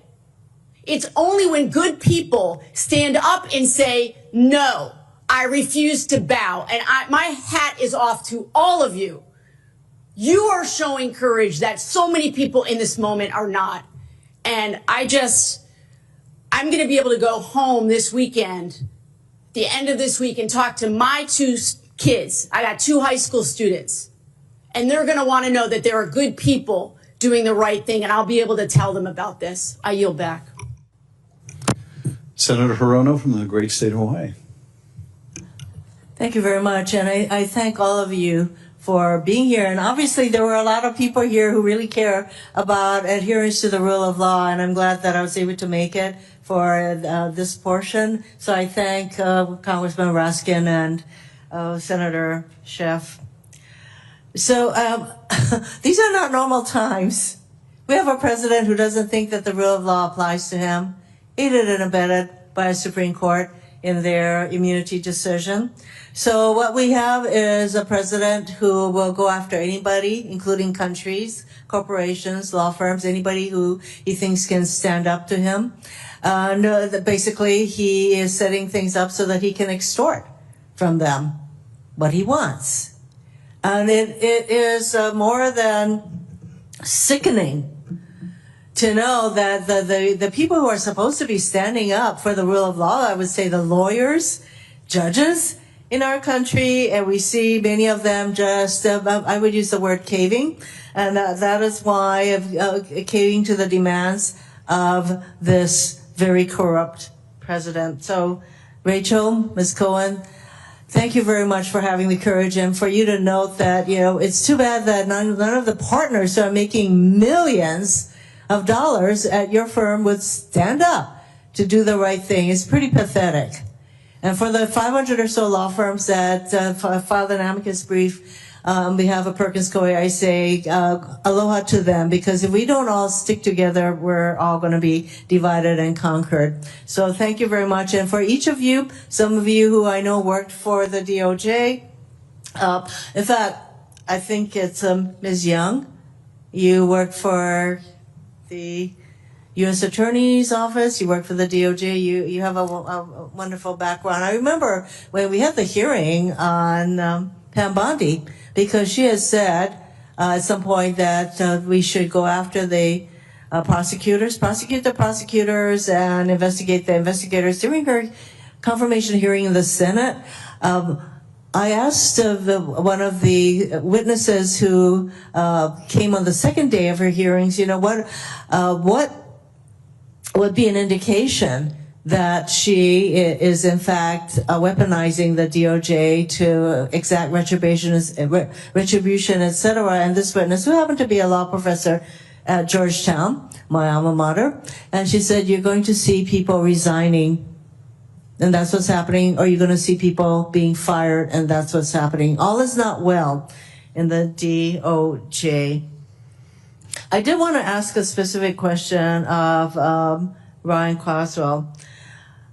When Deputy Attorney General Tom Blanchard came before the Judiciary Committee, I asked him about why he was allowing attrition at a different part of the criminal division, the child exploitation and obscenity section, which fights child sexual exploitation. And he responded by suggesting that only U.S. attorneys' offices really prosecute crime and downplaying the role of criminal division trial attorneys in the DOJ. As someone who worked in both the U.S. Attorney's Office and criminal division, can you explain why having criminal division attorneys in D.C. is important and what we will lose if we gut the criminal division? Thank you, Senator. What the criminal division litigating sections like public integrity bring is a degree of expertise. Mm-hmm. So certainly there are assistant U.S. attorneys around the country that can handle prosecutions of public corruption. We have a deep bench of very talented lawyers. They're experts in this. They can go all over the nation. And you mentioned that I have been in AUSA in other districts. When I was a prosecutor in San Diego from 2017 to 2020, I was prosecuting many immigration cases. And the entire time you had a public integrity section back in Washington. Hypothetically, if I had a situation where potentially a federal agent was allowing smuggling to happen because that agent was corrupt, I could call that public integrity section and get their help in prosecuting that case. And so if you worry about corruption, if you worry about abuse of power, it's good to have 30 or so attorneys who are able to take those cases on, which also allows the U.S. Attorney's offices to focus on violent crime, immigration crimes, fraud, predation on children. That's the value of it. So obviously, but the Justice Department is not particularly interested in preserving the expertise or keeping the expertise in all these areas within the DOJ, and they have their own agenda, which is what I would not call it the people's agenda. Again, for Ms. Young, thank you, for what you are doing. And in fact, when the AG Bondi and interim DC U.S. Attorney Ed Martin referred to DOJ attorneys as the president's lawyers. I think you were asked this question before, but do any of you, but especially for you, Ms. Young, do you consider the attorneys at the DOJ or U.S. Attorney's Office the president's attorneys? And if not, who are they attorneys for? Sure. DOJ attorneys are absolutely not the president's attorneys. The president is free to hire as many attorneys as he wants. Attorneys at DOJ represent the United States and the American people, and that's it. And to think that we now have a attorney general who says she is the president's attorney, and she's certainly acting in that way. So there you go. It's just entire takeover of, I would say, an institution, the Justice Department, that is supposed to be prosecuting criminals and doing the things that I know that all of you have been asked. I can't tell what the time is there. What is that? The time is up. Okay. Well, that explains it. But we have so many concerns, and again, I thank each of you for resigning, being fired, doing all the things that requires a lot of courage to do. But we just need to continue to fight back. Thank you, Senator. I recognize the distinguished gentleman from Illinois, Mr. Garcia of the Judiciary Committee. Thank you, Ranking Member Raskin and Senator Schiff, for convening this most timely and important hearing to spotlight Donald Trump's assault on our democracy and legal system, and thanks all the witnesses for standing for justice and democracy as well in your respective positions. As an immigrant and an organizer who hails from Chicago, who's fought for civil rights and against machine politics for decades, I understand that the rule of law has always been a work in progress in our country. Even before Donald Trump entered the political arena, many immigrants and working class people have felt that the law was written and enforced to benefit the wealthy and well-connected at their expense too often. But in the history of this country, the president has ever weaponized the law to this extent. No president has done that before, for his personal benefit and in the service of outright authoritarianism. My colleagues have highlighted many important issues, and I want to focus on the administration's shameful and unlawful treatment of immigrants. There are too many abuses to name in 5 minutes. Trying to end birthright citizenship, which is written into the Constitution, attacking jurisdictions that have welcoming statuses, and which studies show lower crime rates and increased trust within those communities. Creating a draconian registration requirement, which goes into effect this week, by the way, on April 11th, detaining Mohammed Khalil and others solely because of their protected speech. And of course, lawlessly invoking the Alien and Enemies Act on false pretenses to detain people and spend taxpayer dollars to send them to a notorious prison in El Salvador. One of those people is Kilmar Abrego Garcia, a Maryland resident, father, and a metal worker, whom the administration sent to El Salvador despite Judge Boasberg's ruling and despite a 2019 court order specifically prohibiting him from being removed to that country because of the risk of persecution. Last week, the administration admitted that its removal of Mr. Abrego Garcia was a mistake. At a hearing on Friday, a senior career DOJ official, Erez Raveni, expressed frustration that the Trump administration had taken these actions and produced no evidence that Mr. Abrego Garcia is gang affiliated or that his removal was justified.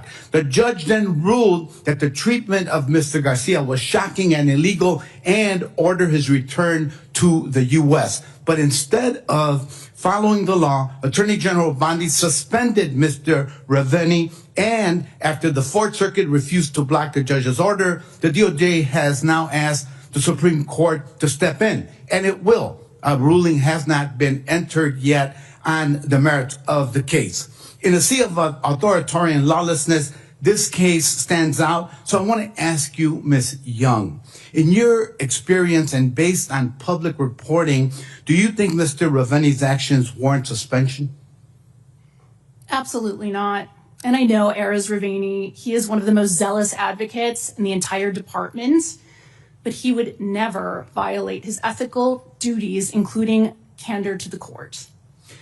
What does his suspension tell you about DOJ leadership and its credibility? It tells me that it values loyalty over the law, and I question DOJ's credibility right now. And do you believe that what DOJ has done to Mr. Abrego Garcia represents a miscarriage of justice? I am not going to comment on a legal question like that. I understand. Thank you for that. We're living through one of the most shameful moments in our country's history, and it's incumbent on every one of us to fight back against this lawlessness. Your presence here is an important signal to the rest of the country that we are doing that. Thank you again, Ranking Member Raskin and Senator Schiff, for convening this hearing. I yield back. Thank you, Senator Welch from the great state of Vermont and a great champion of the rule of law. Thank you. And it's wonderful to see my colleague from Vermont here, Representative Ballot. Thank you. But it's mostly wonderful to see you here. Yeah, I'm interested in talking to you about why you became attorneys in the culture of law as you saw it and what you experienced.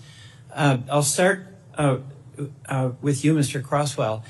You know, it's so amazing, the code of kind of, you're a Marine and a lawyer. Duty, honor, loyalty. I mean, just talk about the culture and why a culture is important. Not just personal values of an individual, but an individual is part of a team who's part of a culture that is the responsibility, when you're in that, to reinforce the positive values. Just talk to me a little bit about that, and then how that was challenged with what you faced. Thank you, Senator. You're right. My first job in public service was a Marine officer, and you're taught to always take the hard right over the easy wrong. And as an officer, you teach the people that you lead the same thing. That also applies in any law firm office, any prosecutorial office. It's about culture. Because when you work for the government, you have an enormous amount of power. Right. You have to be a check on yourself, so to speak. And so when I was in the Marine Corps, I defended Marines accused of crimes of courts-martial. And there were certain clients that I got acquitted at trial. They were found not guilty. That wasn't because the prosecutors failed at their job. That was because they did their job, because they provided me with the evidence where I could defend my client. That's how it's supposed to be done. Right. And we need that in every U.S. Attorney's office. No, thank you. Ms. Oyer, you know, that's an incredible decision to resign, and it's resigning from a job you love and working with people that you respect and admire.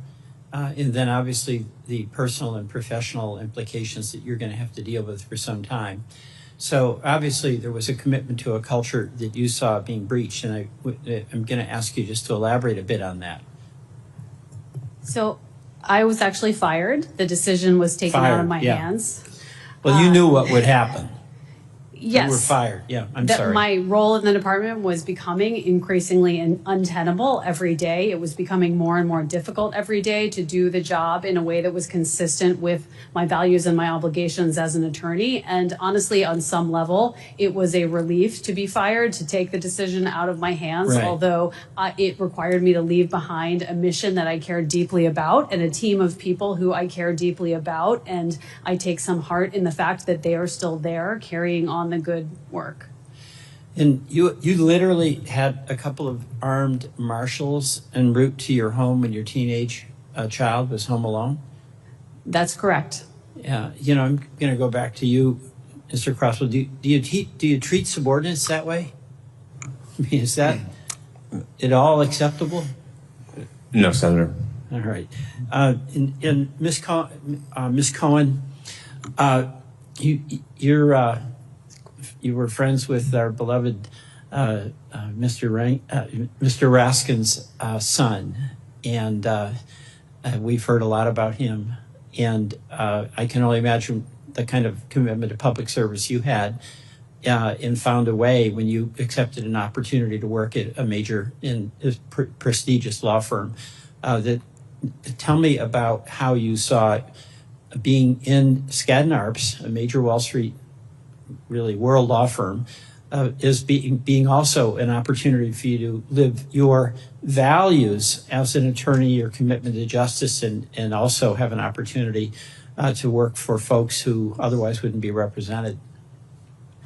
Absolutely. In part, I'm realizing that it was just very good marketing, but I do think that while I was on the job, I had unlimited pro bono hours. It was perhaps the most important thing to me when selecting a law firm, because I wanted to get trained up on the private sector things. My past work was in public education, and I needed to understand how those things work. It drew me to finance, but I devoted anywhere from 20 to 33% of my hours to pro bono every year. And ultimately, that is why I resigned. I'd love to say it was an abstract rule of law, anything else, but I did a decent amount of immigration pro bono representation, and actions by this administration are making it very clear that that is soon going to be viewed, or already is viewed, as adverse to the administration, despite the fact that it is just to allow people to survive when they are fleeing harm and persecution and death. And I couldn't I couldn't stay at a place that I knew was on the verge of not allowing me to take representations that the president viewed as adverse, knowing what he views as adverse to him. Right. Well, thank you all very much. Thank you. Thank you. Thank you, Senator. I want to thank all of our witnesses for testifying today. Everyone in this room grew up in a period since World War II where we were used to seeing a world that was ever increasing in its freedoms. We saw walls come down. We saw new nations born. We saw the ever greater ability to express ourselves, to practice our faith, to associate with whom we would. And we came to believe it was inexorable. We came to believe that it was like the laws of gravity. Or it was, as Martin Luther King said, the moral arc of the universe always bending towards justice. Until all of a sudden it wasn't bending towards justice. And we've come to realize, much to our shock, that there's nothing inevitable about this. There's nothing inevitable about democracy or democratization. That this experiment in this country, this great experiment, self-governance, now 2.5 centuries old, is not inevitable. It was improbable at its start. And we've witnessed something we never would have imagined in this country. We have witnessed with incredible rapidity the creation of a climate of fear by this administration. We see universities afraid to speak out, to defend their own students, to defend their own academic freedom. You see universities rushing to make deals with the administration. You see universities cowed into silence, not stepping up to defend other universities. You see members of the press excluded from public events because they don't use the administration's favored parlance. And you don't see other members of the press in solidarity with them. You see law firms rush to cut separate deals.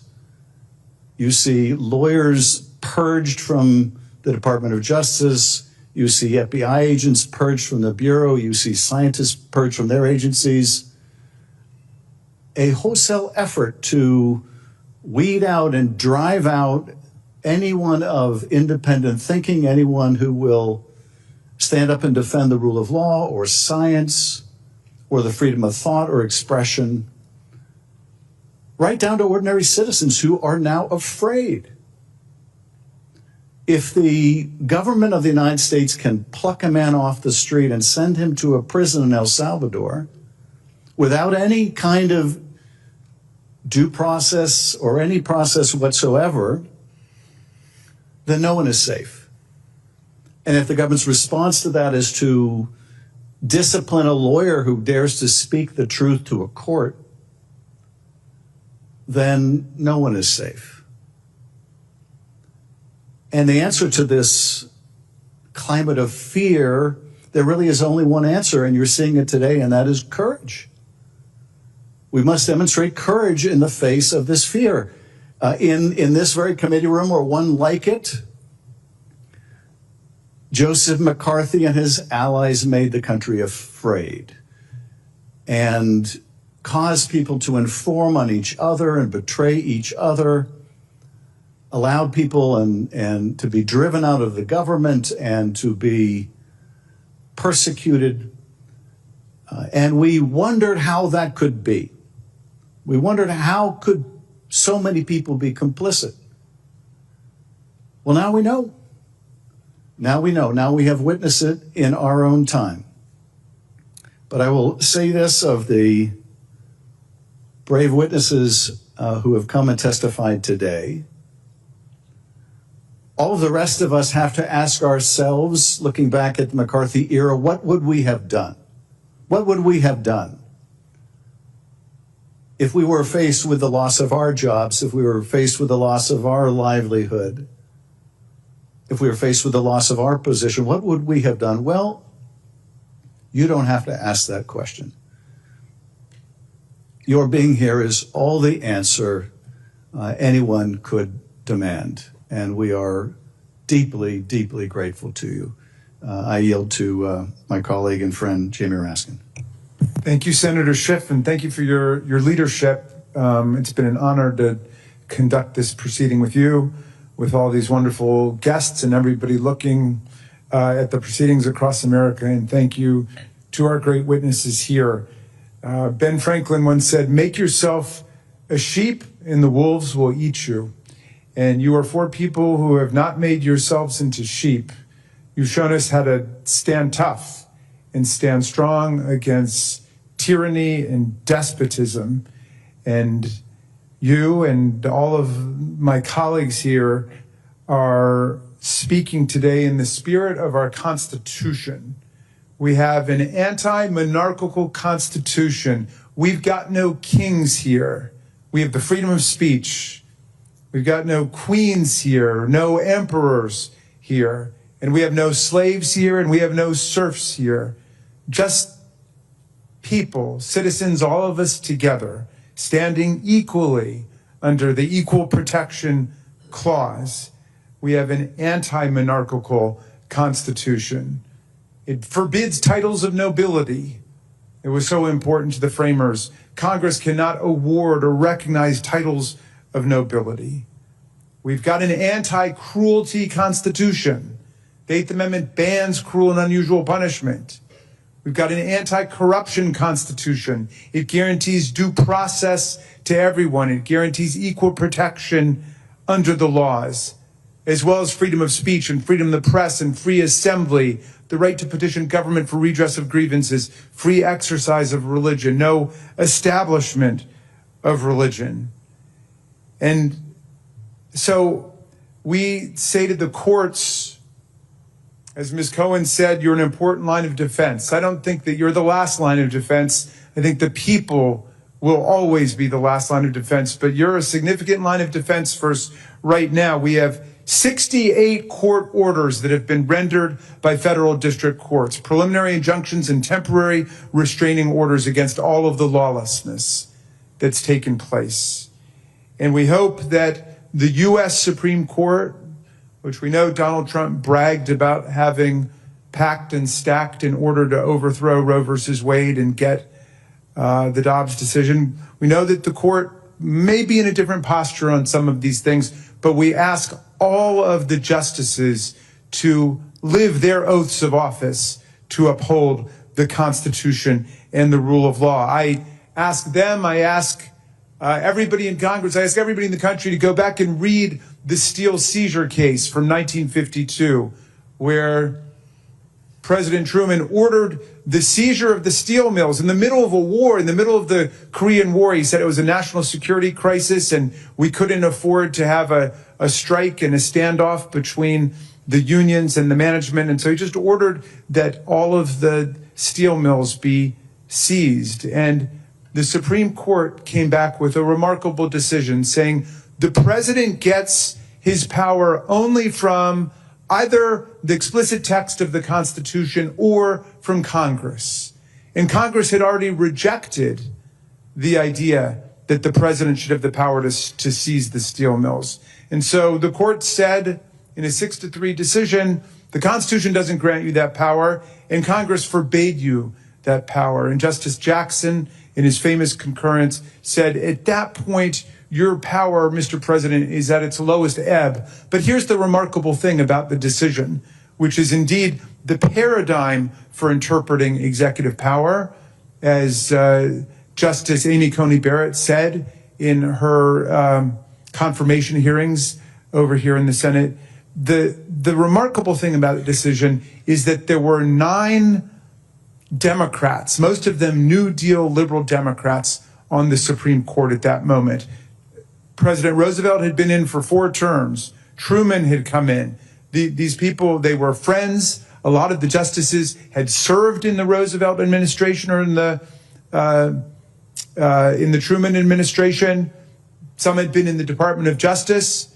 And in fact, the 3 justices in dissent taunted them, saying, you said this was totally fine. You wanted this to be a power that the president would have. And now you're on the court and you're saying the president does have this power. But it was really their finest moment because they distinguished their roles as partisans when they were either in Congress or in the administration from their role as justices upholding the Constitution and the rule of law.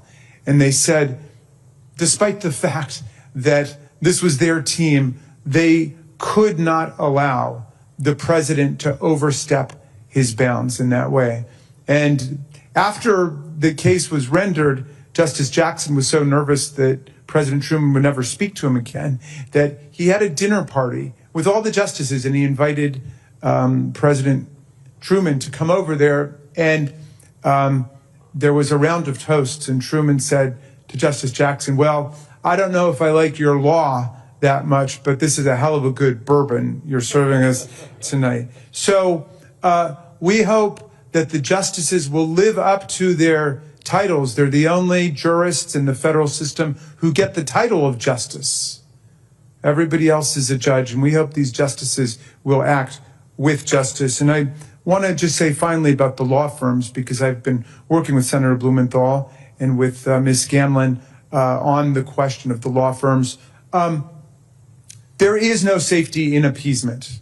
There just is no safety in appeasement. These law firms have bargained away $40 million, tens of millions of dollars in pro bono assistance. Well, now, if Donald Trump gets to choose who your clients are going to be, right, and you're going to end up representing, I don't know, the National Rifle Association, the National Right to Life Committee, you name it, anti-environment, anti-LGBTQ, whatever it is. Now, not only are you going to have to put the resources of your firm into these causes on behalf of a president who just shook your firm down, but you're not going to be able to take any of the clients on the other side, because that's a conflict now. You are conflicted out of representing the pro-environment, the pro-choice groups, the unions, if you've taken the people on the other side. There is no safety in appeasing a tyrant. There's no safety in selling out. And these people are teaching us what the meaning of the rule of law really is. Ben Franklin said, we must all hang together or we will all hang separately. Let's hang together right now. Let's stand tall, America, for our Constitution, our rule of law, and our democracy. And I yield back to you, Senator Schiff. I thank you, Ranking Member Raskin, and we are adjourned.